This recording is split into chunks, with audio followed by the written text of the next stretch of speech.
Hello everyone, my name is Indra. I'm a skill development trainer and a placement consultant. Today I'm here in front of you to talk about resume writing.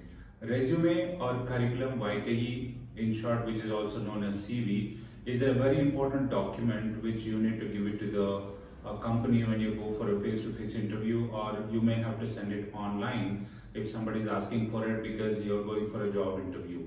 So it becomes very important for all of us to learn about resume writing. It becomes very important for all of us to know what to mention and what not to mention in a resume or a CV, as I just told you. So let's go ahead and learn how to write a resume today. Let me start with the contents of a resume. The heading of the document, which is popularly known as resume or curriculum vitae, many mention, many do not mention. There are many different formats of resume. Based on the need, you can take a decision whether to write it as a resume or curriculum vitae. So I'm going to tell you what are the most important contents of a resume, and based on the need, based on the necessity, you can take a decision as to what to mention and what not to mention in a resume. Now generally a fresher resume would be 1 to 2 pages, and a resume of an experienced person, it could be more than 2 pages depending on the need and necessity. So the first information that's written generally on a resume after the heading is the name. The name of the candidate who is going for an interview, it should include the surname of the person. So after the name, you can mention your contact number. It is generally advised to mention only one contact number. If at all you want to mention any alternate contact number, you can mention in the personal details column. After the name and contact number, you can mention your email ID. Now when it comes to email ID, I have a suggestion to all the students who are applying for a job interviews. So please do have a decent email ID, do not have any fancy email IDs.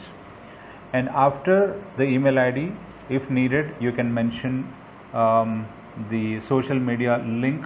That could be a LinkedIn profile link, or you can mention your Skype ID, okay, because based on the need of the company and the job you are applying for. Next on the resume would be the career objective. Now this is one of the most important information that should be mentioned on a resume. Now let us understand the meaning of a career objective, or we can also call it as a career goal, or we can also call it as a career ambition. Now when you are going for a job interview, the company they want to know what is that you want to become, where is that you want to take your career. Now I do have 2 examples here as far as career objective is concerned. Let me read the example number 1.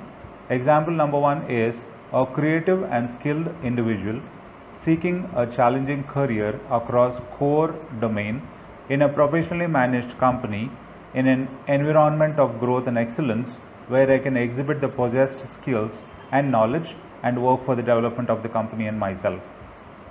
So when I look at this career objective, it makes it very clear that the person who is applying for a job interview is looking for a job related to the core.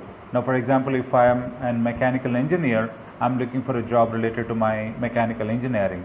If you are an IT, if you are from an IT background, when you mention it as core domain, it means that you are applying for a job related to IT. So that's the meaning of the core domain.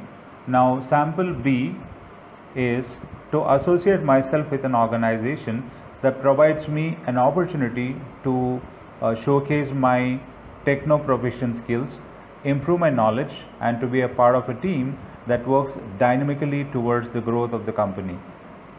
So these are the 2 examples I can suggest. So, and one of the important suggestion I want to give to all the job applicants is that you should be in a position to present the career objective, what is mentioned in a resume.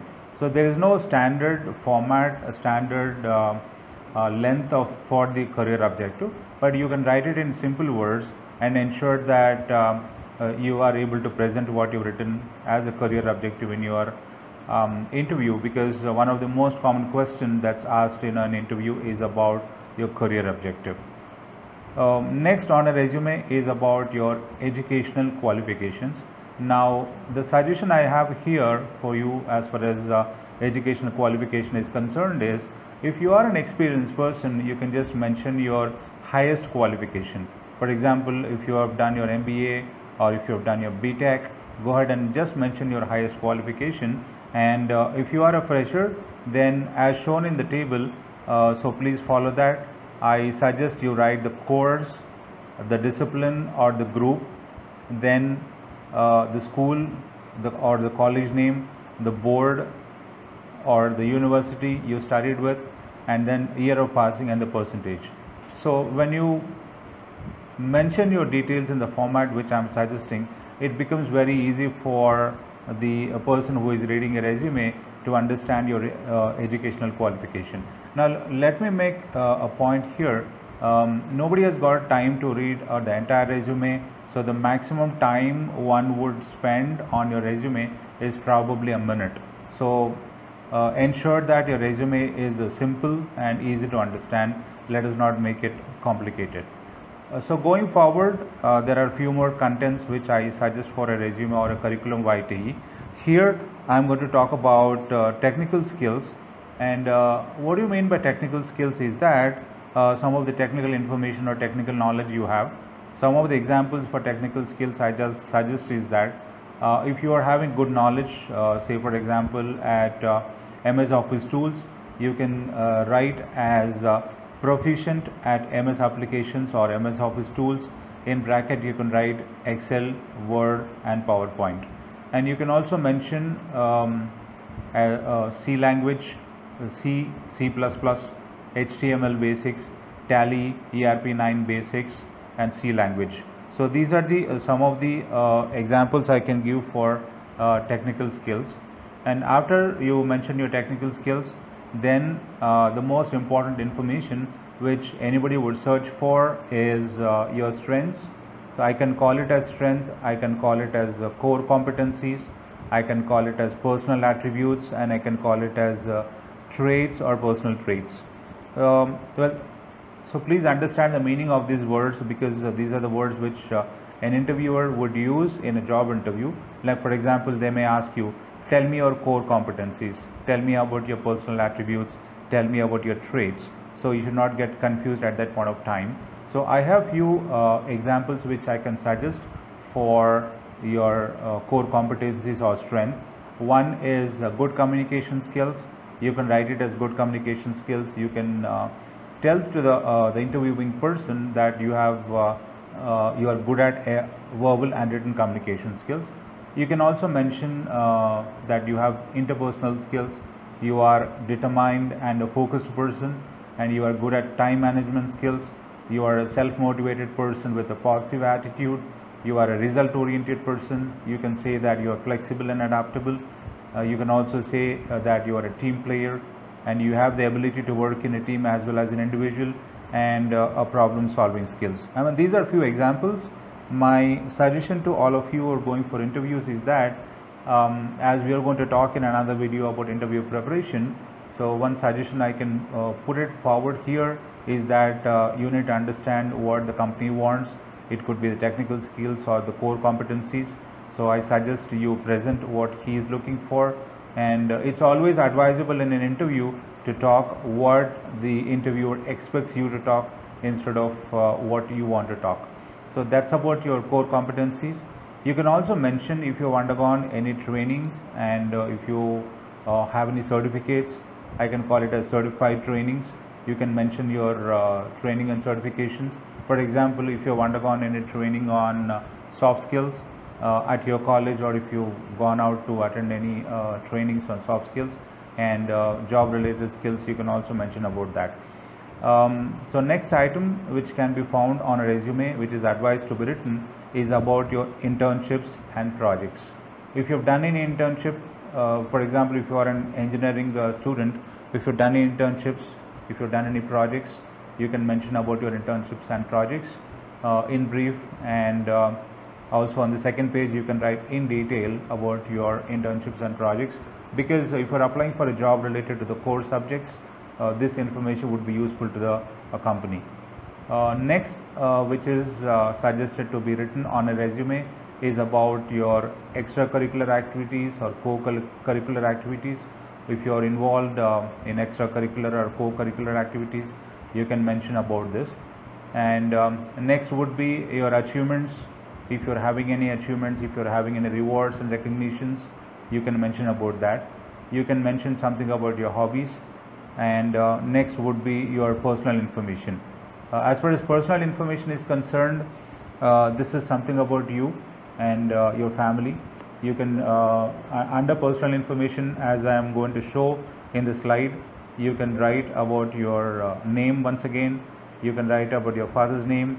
You can write date of birth, gender, marital status, languages you know, nationality, the communication address with the PIN code.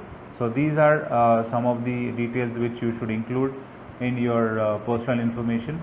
So after personal information, then comes your declaration statement. Now let us understand the meaning of the word declaration statement.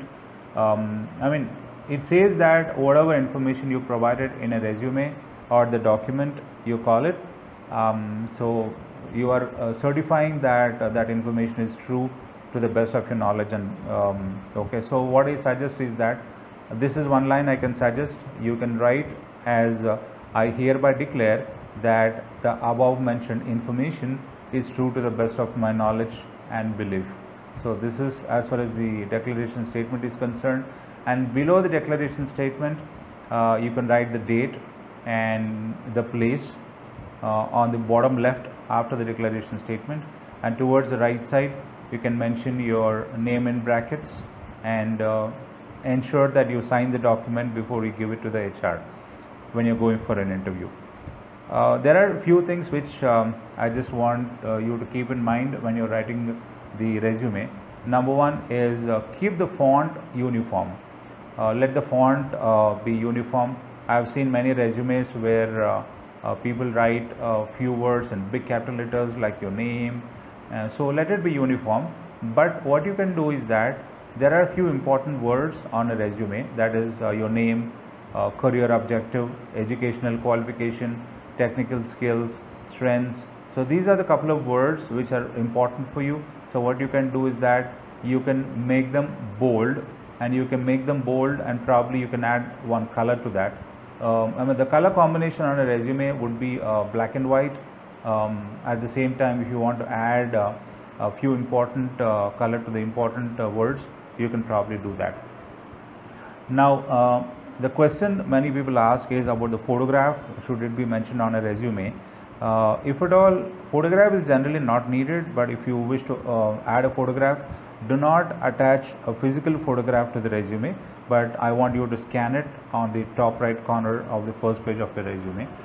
So another suggestion I want you to keep in mind is about the background. The background should be plain, and please make sure that you provide what is needed and necessary information only. Whatever is unnecessary, do not add that in a document which you are going to give it to the company representative. So the last suggestion I can give you is that ensure that document is signed with the date and the place filled up before you go ahead and give it to the HR. So these are some of the instructions I just want to give you as far as the resume is concerned. For any questions, any clarification, any suggestion, so please do get in touch with me on the call, or you can write a mail to me. Thank you very much.